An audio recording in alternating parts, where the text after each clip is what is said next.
What's up, Whisper Nation? After some brief technical difficulties, we are back a day late, but we're still going to talk rookie running back landing spots right here after the NFL draft on the Fantasy Whispers. Right here. All right, we're here, Johnny. We made it. We can hear each other. We can see each other. Hopefully, Whisper Nation can hear and see us. That's a big part of what we've got going on today because we need to talk rookie running back landing spots. I'm really excited for this show. If you guys are out there hearing my voice, like we said, if we work through that and you're seeing this bearded mug here, do us a huge favor. Hit that like button, hit the share on whatever stream or platform you're using. It really helps us with the algorithms, helps us grow our channel. So help us fight to share this dream with everyone else and help us grow this channel. If you're new to the Fantasy Whispers, welcome. Please consider hitting us up with a follow or a subscribe. We release fantasy football content daily. You can find us or our past shows on Facebook, YouTube, Twitter, Instagram, and Spotify. Just search the Fantasy Whispers or go to thefantasywhispers.com where you have links to everything there. Also, time to start gearing up for our Patreon channel. Get over there to patreon.com, search the Fantasy Whispers. We've got the $1, $5, and $12 tiers, and we're putting out weekly content, bonus content. And as we gear up for this NFL fantasy football season, we got the draft kit out there. And if you're subscribed to the $5 tier, you get yourself a free draft kit. So make sure you get over there and sign up today. Johnny, we're here, man. We're talking about rookie running back landing spots. The NFL draft is in the books. It's in the rear view mirror. We've got to talk about these landing spots, and why not start with the most demanded position in fantasy football, the running back position. So, Johnny, before we get into that, though, you got a little bit of a question of the day, as you always do for us. So what's your question of the day for this episode? So we're talking rookie running backs, right? So I wanted to have a question where it's not necessarily, we'll give you the answer to our running back question here, but we're going to give you a wide receiver first. I want to say, what is your favorite pick in the draft for fantasy purposes? Wide receiver right now. We'll give you a running back. We're about to talk about all these running backs, so we don't want to tell you who our favorite one is right now. We want to keep you, guessing for a little bit longer into the show. So Travis, who is your favorite draft pick for fantasy purposes? And Whisper Nation, if you're following along right now, let us know in the comments as well. We'll flash those up. Yeah, I don't know how I go away from the low-hanging fruit here without saying Ja'Marr Chase was my favorite pick for fantasy football purposes. First of all, the Bengals should have picked lineman, did not until later, and they took Ja'Marr Chase, who is Joe Burrow's former teammate at LSU, who is, there's no holes in his game. You can't find one. He's the most well-rounded wide receiver in this draft class, has the most upside probably of any wide receiver in this draft class, and he played with Joe Burrow before. This was a team that was already top 10 in pass attempts last year.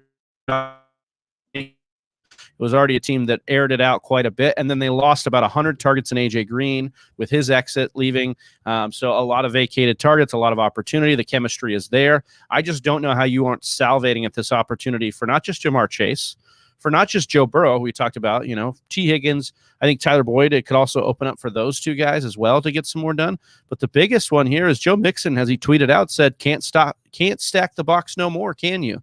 And so Joe Mixon even gets a bump with all these weapons that are coming into Cincinnati as well. I'm really excited about what we've got going on here. And Ja'Marr Chase is a big ad for the Cincinnati Bengals.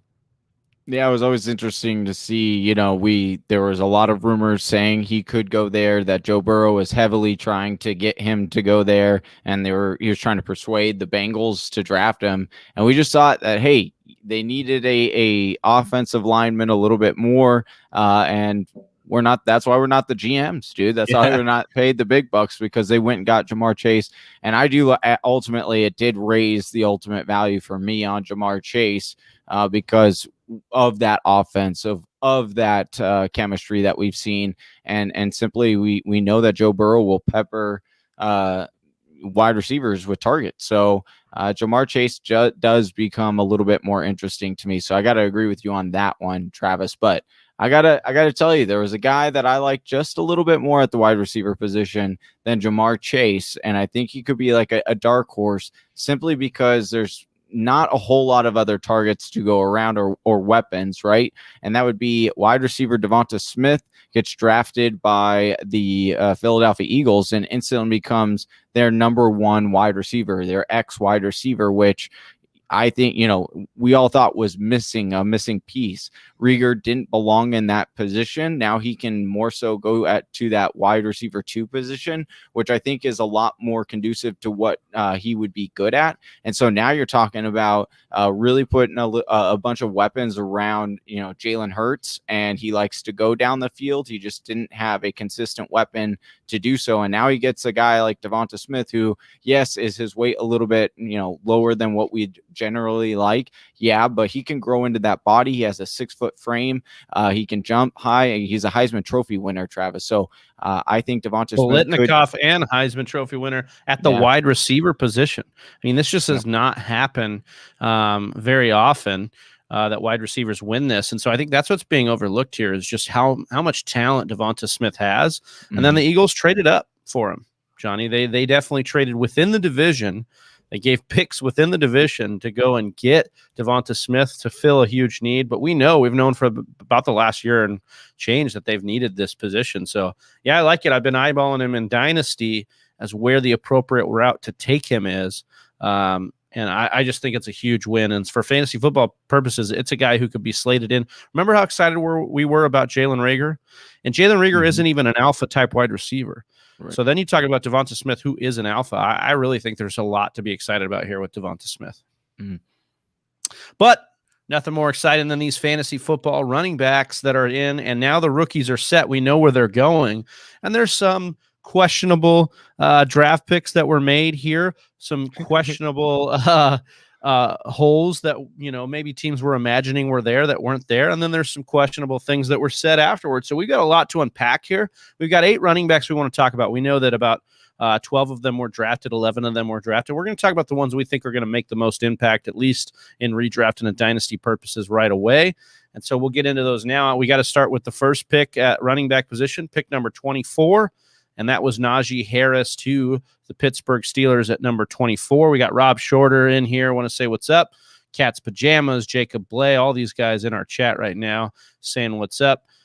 Jacob Bley, very timely. I'm very excited for Najee. And so we've got a lot to be excited about because, look, the Steelers needed it.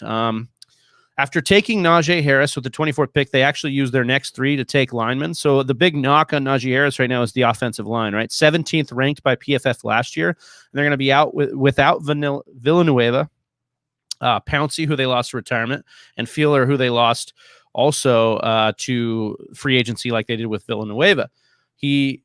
So there's holes there for sure, but you couldn't be more happy with the prospect than you could be with Najee Harris, especially in this draft class. 5-star recruit out of high school and the number 1 running back in nearly every mock draft board that we saw out there. Well-rounded back. He's got comps to Joe Mixon and Matt Forte. We've talked about that on the show before. He's caught more balls than the previous season over the last 2 years, including 43. So nearly 50 catches last year in 2020.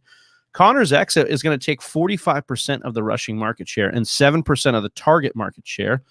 Pittsburgh was bottom 5 in rushing attempts, yards, and rushing touchdowns. Bottom 6 in targets to the running back position.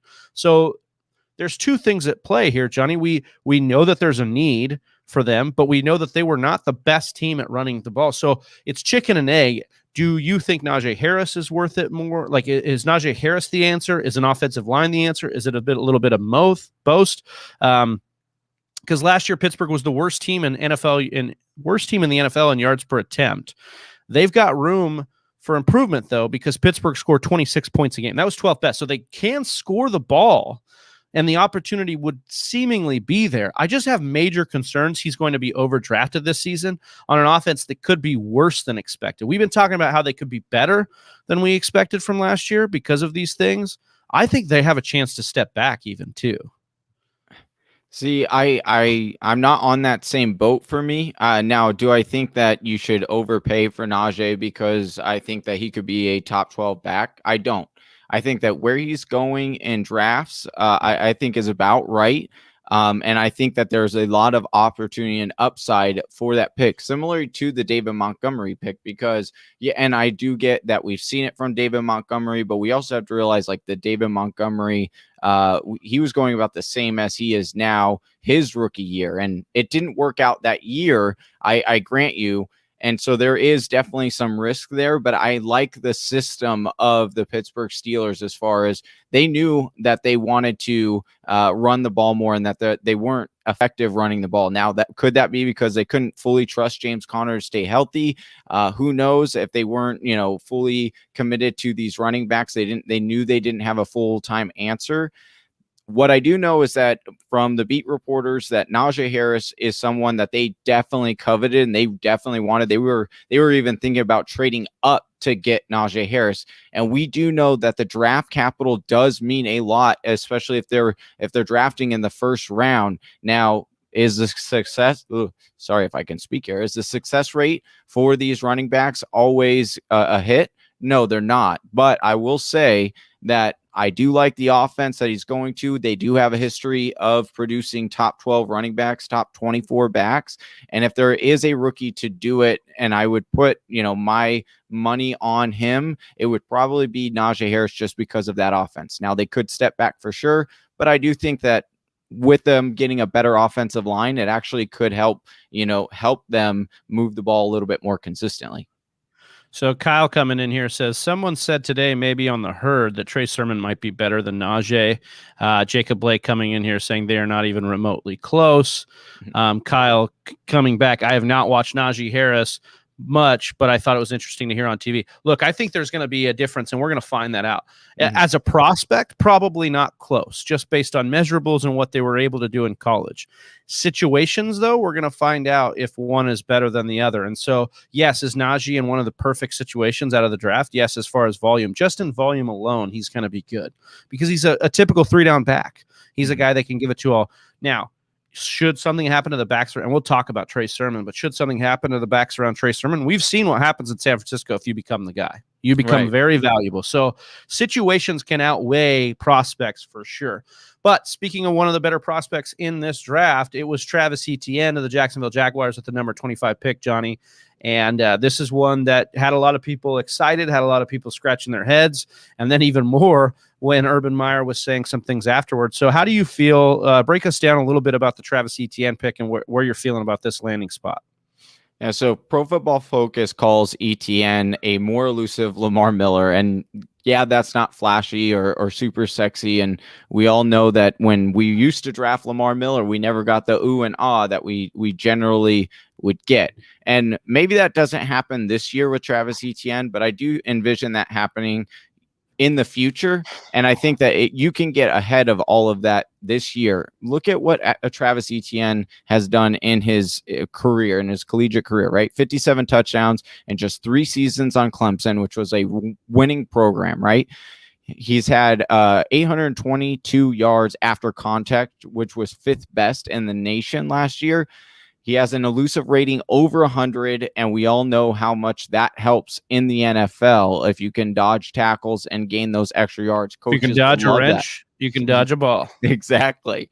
And look, I understand, like, James Robinson is on the roster, and he did perform really well, and I was definitely on the bandwagon. I didn't want them to draft a running back or spend high draft capital. That was my big thing, my big caveat. And James Robinson did get the bulk of the carries last year, and he was successful, but the coaches and the GM coaches came out and was, saying, oh, it's going to be a James Robinson, Carlos Hyde, 1 and 2 down back, or early downs. And then we were going to have Travis Etienne, be that 3rd down running back. Well, here's a couple of things. All right. I do tend to think this is a little bit more coach speak than it tends to be an actual reality. And here's why. Yeah, maybe in the beginning of the year, that very well could be the potential. And that's what you need to take in account when you're drafting Travis Etienne. Think of DeAndre Swift last year, right? Gets drafted to a running back system that's a little bit crowded. But guess what? You want to bet on the guys that, 1, have high draft capital, and 2, have proven that they have done it throughout their entire career, and that's Travis Etienne. We know he's a good running back, right? And so they will use this. Their defense isn't great in Jacksonville, so they'll be behind in a lot of games, and that will allow for Travis Etienne to see more playing time. With such high draft capital, Travis, and the fact that, Jacksonville does target their running backs at a 9.8% target market share rate, I do believe that Travis Etienne will have a little bit of value in the beginning, but it's going to take a little bit into the season for him to fully take over that workload. So you have to be willing to bear through that. So depending on where his ultimate draft capital settles, that would determine how exactly interested I am in Travis Etienne. But because of him being in this, with this stuff coming out and him being in a timeshare, I ultimately think it's going to keep his draft stock down, and I'll be interested. Yeah, Cat's Pajamas chiming in very similarly. Etienne landing with the Jags is bittersweet. Bitter that he's going to be in a timeshare. Sweet that he's going to keep his ADP down. I think he can still be a stud this year, especially in PPR leagues. Ian Harditz from PFF said that RB in his latest article, which was about Etienne and saying, look, he can have RB2 value right now. RB has nearly twice as many top 24 rookie performance, 30, than wide receiver does at 16 over the past decade. So we've seen that we're going to see a situation here where RB is we're going to get some hits out of these guys. And you talked about DeAndre Swift last year. I'm going to talk about a guy who I think can be a hit next.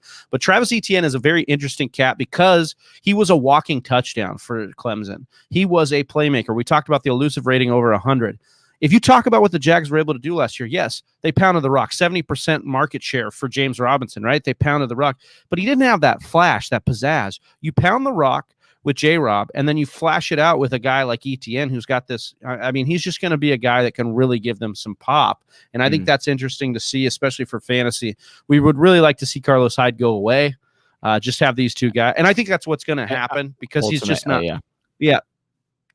But we have a guy in Urban Meyer who does seem like he's going to be a little bit of try to be a mad scientist and doctor stuff up for guys that used to play for him. So I'm a little bit concerned there, but I do like Etienne. I want to wait and see where his ADP settles in the summer months. And we'll just kind of see how that goes. Want to talk about my favorite prospect, Johnny. We haven't had any secret here about our love for Javonte Williams. He was picked by the Denver Broncos at 35. We watched his tape and we were just so impressed with the way he bounced people off of his body because they could not tackle him. Javonte Williams being drafted by Denver. Initially, we had some weird reaction from it. I think I'm starting to warm on the idea just a tad, okay? 5 yards per attempt or more in all 3 seasons at North Carolina. PFF calling him a bigger Aaron Jones. You got to love that comp. Nobody forced more missed tackles in college football than Javonte in 2020. He had 75 missed tackles, Whisper Nation. He was also second in carries over 15 yards with 27 carries. 27 times he ran for over 15 yards. That's impressive. The knock is the talent that he played against and the fact that he was a committee back with Michael Carter, who we'll talk about next. But Denver traded up. They saw what me and Johnny saw. They traded up into the second round to take Williams. Denver was top 15 in rushing attempts last year. I remember we saw Javonte Williams get drafted live last week, Johnny, and Mac was going, and Ryan was making a case for how they used him. And I was thinking, Mac said, I think that this is a decent spot, especially for Dynasty, if he can outlive Melvin Gordon. And I thought, but when I looked at the numbers, it's there. Denver top 15 in rushing attempts and in yards in 2020. Okay. And then if you look at running backs not named Melvin Gordon, Johnny, they accounted for 42% of the rushing market share or 157 carries. You give all 157 carries to Javonte. Now that's a little bit dramatic there, but that would have ranked 23rd amongst running backs last season. So top 25 in rushing attempts if you would have been the second fiddle, so to speak, all to yourself. He's not shown the best receiving skills over the last 3 years, and he's got 3 drops on 27 catches last year, so that's concerning. This move is likely a post-Melvin Gordon move, but there is room for some upside as a late-round flyer here in Javonte Williams because Melvin himself admittedly hasn't been the healthiest cat through his career. So Javonte could be sitting here as not just a handcuff, but a handcuff with upside, especially if he can learn to catch the ball a little bit better. Yeah, I definitely think that he could be one of these late-round upside guys, and similar to Etienne getting drafted to a backfield. Maybe, Travis Etienne has a little bit more clarity to what his workload should look like, right? Or ultimately look like. Javonte Williams is going to be, like Ryan was saying, like a 50-50 at first, or maybe a little bit less than that until they get him going. But like you said, his player comp is like a Nick Chubb type of player. And so although I do ultimately believe this is like a post Melvin Gordon play, I do think that, like you said, he could be a great chip to get when you're drafting, because the upside is tremendous. The upside is if Melvin Gordon goes down early, which, like we don't want that to happen, of course, but it tends to happen with Melvin. He misses games, and you're sitting there with the starting running back, one they traded up for, and that's tremendous value. So guys like this are definitely interested in, to me, because I like that offense a lot.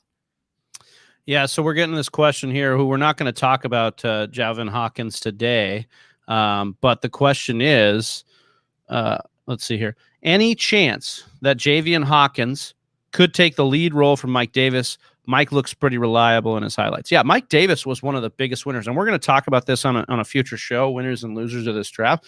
Mike Davis was a huge winner, and here's the bottom line. Hawkins is a small dude. He is 5'9" and 183, Johnny. Okay, and he doesn't even have huge receiving prowess.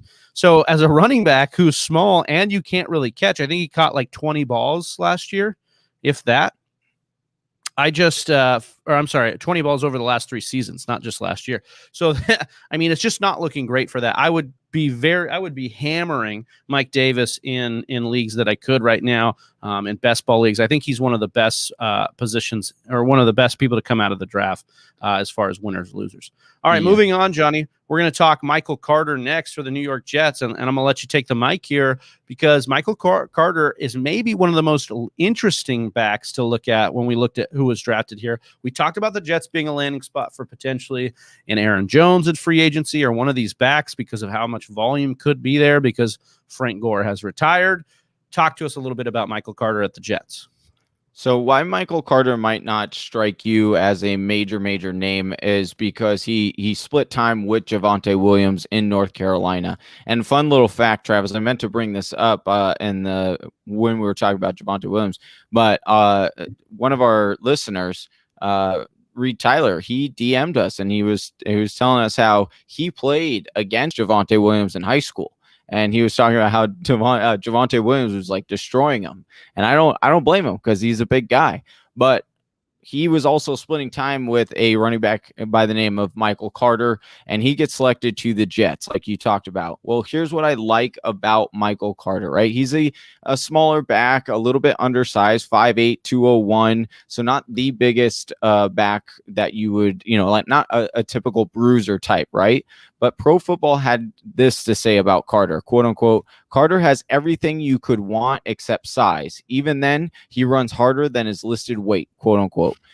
So you do like the way that and when you watch him on tape, he kind of has an ability to like shock you when you're watching his tape, because you don't necessarily expect it.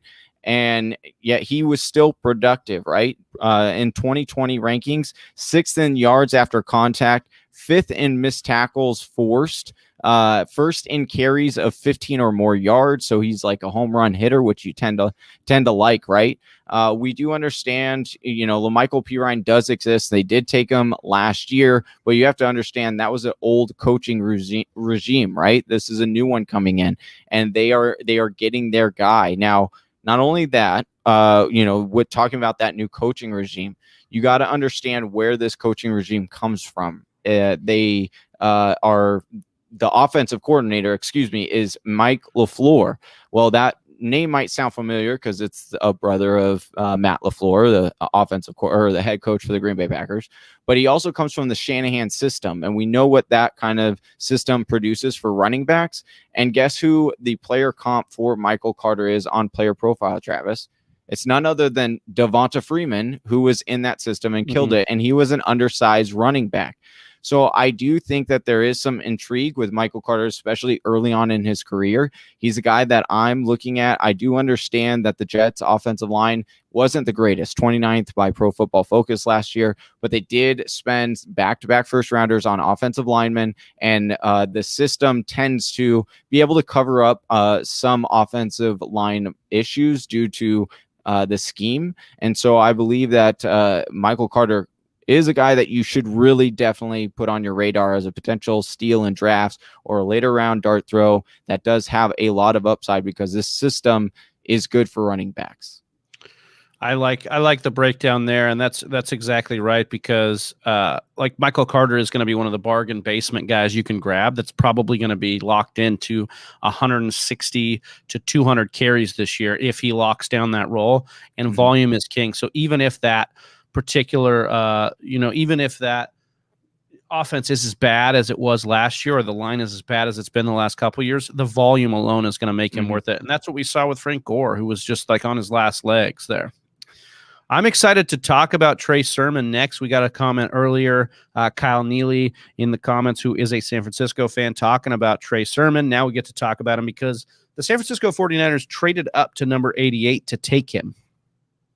And when me and Johnny broke down tape, Johnny wasn't as big a fan of Trey Sermon as I was, but I liked his upright running style. Reminded me of an Arian Foster or a Kerryon Johnson in college. Great size at running back. He's 6 foot, 215 pounds, runs in that upright fashion like we talked about. 160 or fewer carries in all 3 seasons. Has you a little bit worried about workload, but he's going to a system in San Fran that cycles through backs there. Player profile compares his running style to the Patriots' Damien Harris. He was a highly coveted recruit playing high school in Georgia, but chose Ohio State instead of the SEC. I wonder, had he had gone to one of these SEC schools, let's say he goes to Georgia, what we'd be thinking of Trey Sermon there. He was 11th in runs over 15 yards last year. So that's a good stat. We like that. He's top 15 in yards over, or in runs over 15 yards. San Francisco obviously trading up, showing conviction. They wanted their guy there. They are not on the hook for a ton of money to Mostert, Wilson, or Gallman at this point. They're just very, kind of lower bargain end running back numbers. So if something were to happen, or if they like what they saw to Sermon, they could definitely kind of get in there. San Francisco is regularly a run heavy team. Obviously we know that. Even in a down year last year, Johnny, they were top 15 in rush attempts, so we love that. Yards, touchdowns, all top 15 for San Fran last year. Nearly 40% of 2020's rushing market share is now playing for other squads in 2021. So San Francisco, a lot of the chunk of the pie is up for grabs with Tevin Coleman, Jerick McKinnon out the door. Sermon is a very interesting late-round dart throw. I think McKinnon or Coleman of last year with a lot less tread on his tires. So I'm really excited about what Sermon has to offer, and we're really appreciative of our guy, the Fantasy Couch, in here, coming in here. Just want to say sup, Fantasy Couch. Make sure you follow Fantasy Couch on all platforms. Appreciate you, man. But yeah, I'm really excited about Sermon here, Johnny. He was one of my favorite prospects. I don't like getting infatuated with the big names, because you're going to talk about guys like Najee Harris. You're going to talk about Travis Etienne, but Sermon here lining in what could be a very profitable situation here in San Francisco. Yeah, he definitely, the way I like to play, Travis, or like to preach on playing, and that's grab value. And especially in these systems that, produce really good running backs. It doesn't matter who is in there. And that's a 49ers. It doesn't matter who they plugged in. He was a fantasy RB2, at least with upside. And so you're looking at them trading up to get Trey Sermon. And depending on ultimately where his draft pick, but it's most definitely going to be after Mostert's, right? And so he's definitely going to be a guy that's going to be on a lot of my rosters, because I simply I like taking the guy who's going to go later in the draft. And then if anything happens, because it tends to happen in that kind of system, then you've got your guy at least for a couple of weeks. And so Trey Sermon, definitely do like what I saw on tape. I wanted to see where his landing spot went, and can't really beat the 49ers if you're a running back. So we got 3 backs left, Johnny, but they're not the most sexy picks, but they are going to have some implications, and it's important to talk about for fantasy football purposes. Why don't you start us off with Randray Stevenson of the New England Patriots? He was picked at number 120. This is a bigger guy, and he's going to a team in New England that has basically shown that they want to pound the flipping rock this year based on some of their moves. So Stevenson, is there some juice there? I absolutely love Ramandra Stevenson, and I think that, okay, there might be an outside shot that he actually does become fantasy relevant this year. I'm not just going to sit here and, bang the table and say he's absolutely going to be like an RB2 this year, but I do think that we will definitely be talking about him as a potential add throughout the season. I do think that there is potential down the road for him to be an excellent running back, especially because he landed with the New England Patriots. Now, what gives me so much confidence in saying that Ramandra Stevenson is a guy that you're going to at least want to pay attention to or remind yourself of every single year or week? And that's going to be because he is a massive running back. He's 6 feet tall, 230 pounds. He's not super, super athletic, or he's not going to jump off the page. But I'll tell you what he does do and what he excels at. And that is going to a system that requires their running back to block and to make reads. And then as well as, take that one cut and just go. And that is exactly what Ramandra Stevenson does. That's the type of running back he is. Now, I understand that, Sony Michel is still there and Harris is still there. Harris looked good. We have some concerns with Sony. And I think that's where the potential for Stevenson comes in, because Sony's doesn't always have the biggest bill of health. And if you put Stevenson and give him that opportunity, I really think he will outshine Sony. And that's because he's done it before. It's not something that he, I think, and I believe in the talent. It's also, this kid was a JUCO transfer. So he went to a junior college, and he was a 0-star recruit going into college. Then he transfers to Oklahoma University, which we all know where, the plethora of running backs that have come out into the NFL and succeeded. There's been some really big names from Oklahoma, and he goes into Oklahoma as a 4-star recruit, which is a significant progress of where he had started. And he gets 165 carries total, not a ton, but you could tell that this guy is a bruiser. He's a home run hitter. And most of all, he is a great pass blocker, which Bill Belichick loves above anything. So I do think that there is some potential for Ramandre. Like, if he gets on the field, you'll notice him, and so will Bill Belichick. And he doesn't tend to make mistakes a whole lot. So that's what I like about Ramandre. And Scott in the chat here saying young players do well in New England. No one can stay healthy there. Definitely worth a flyer. And so I guess that's the point I want to make, because earlier, a couple weeks ago, we're taking Damien Harris as that bargain basement, that guy that we can take that could win the job in New England. And I think that there's some limit to the upside for either of these guys with Cam and the way he takes the touchdowns in the red zone. But here's the question, Johnny. Are you going to go even later and get a guy like Ramandra Stevenson, or do you think that Damien Harris, like, which one would you put your chip on, Damien Harris or Ramandra Stevenson?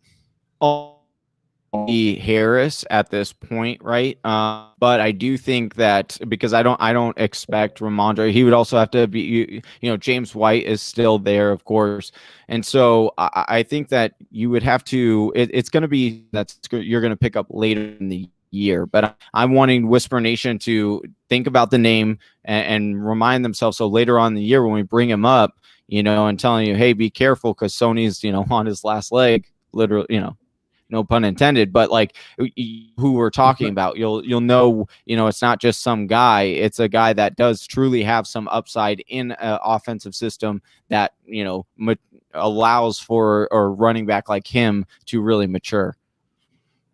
All right, we're going to move on to Chuba Hubbard next, who was drafted by the Carolina Panthers at the number 126 spot.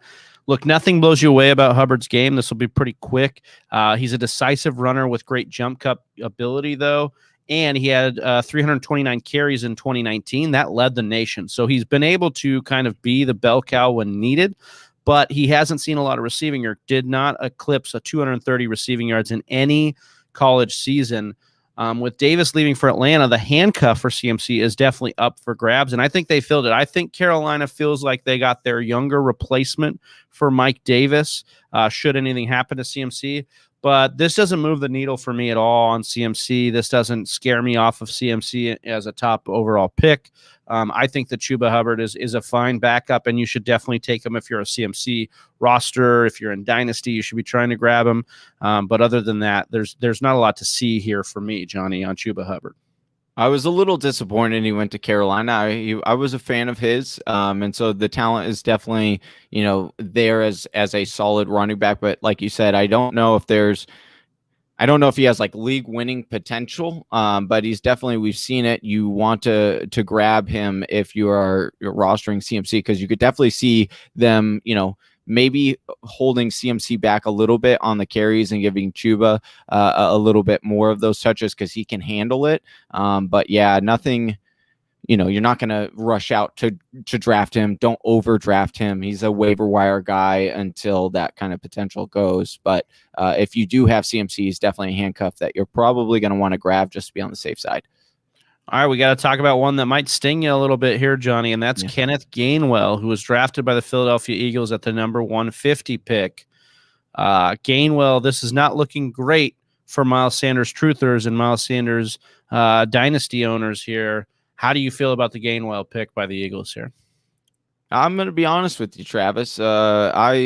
We don't have Philly Chelsea on right now, and she could probably give you like a full-on blown reaction to this better than I can. But I'm just gonna I wear my emotions on my sleeve every once in a while, and I'm just gonna be honest. This really sucks from both a fantasy perspective and the Eagles perspective, because I was a fan of Kenneth Gainwell. I was really excited to see where he would land. I was hoping he would land in a better position.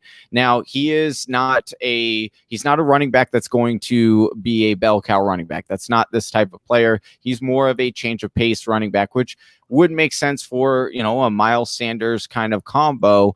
But unfortunately, you all know me if you watch this show. I am a big Boston Scott fan. So ultimately, this kind of killed that as well, because Boston Scott was a running back from the previous regime. And, the metrics show that he was an elusive running back and things like that. But people just don't believe in him you don't believe in his name as Boston Scott. So they went out and got Kenneth Gainwell. He did catch 51 of 59 balls in 2019. He didn't play last year due to sitting out for COVID. In 2019, when he did play and get all those receptions, they went for 610 yards. So not like extremely, there's not a whole lot of tape on him, right? But Pro Football Focus compares him to Theo Riddick, Travis. He only had 3 drops in a 60 career catchable targets.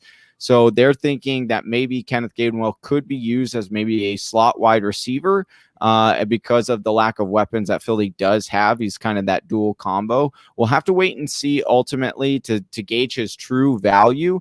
Now, we do know that Philadelphia, having that running back is somewhat beneficial. And so ultimately, if his ADP will be late rounds, Travis. And so I don't mind grabbing him as a dart throw, kind of like a Tony Pollard, because we know that if he were to get in a full-time opportunity, then he could definitely produce, especially in a PPR league. But like you said, he's not a big running back, so don't expect to be, a workhorse type of guy. He'll be a guy that, RB3, you might be able to throw in with some higher upside. But it just sucks, man. I'm a Boston Scott. You know me, man. I love Boston Scott, and I just want him to get an honest opportunity, which when he has proven that he's a decent running back. It's just like, yeah, I mean, he really filled in quite admirably in the time Sanders has been hurt over the last couple of years. He's definitely been a guy, but he was a Doug Peterson guy who's no longer with the team. So you understand why they kind of went this route. But we appreciate everybody that's been in here. We want to know, a lot of you have been talking about what you think. Cat's Pajamas saying Stevenson is the poor man's Derrick Henry. Hopefully he's good with the Pats. We talk about, Cat's Pajamas also saying Sermon reminds me of Darren McFadden. Hopefully he doesn't get injured as much as McFadden did. That would be nice. 11 of you still watching with us. We appreciate you. Hit us with a like, hit us with some love before you go, and let us know what your favorite rookie running back is in our DMs, or whatever you want to do here. We're going to keep going through these. We're going to go with rookie wide receiver landing spots next, and we're excited to get on that show and talk through some of those guys. For Johnny Game Time Hicks, I'm Big Travy. We're the Fantasy Whispers, and we're out. Peace. Peace. Right here. Hey, you made it to the end of the video. If you like what you saw, go ahead and click subscribe. And if you want to watch more fantasy football content, check out one of these videos.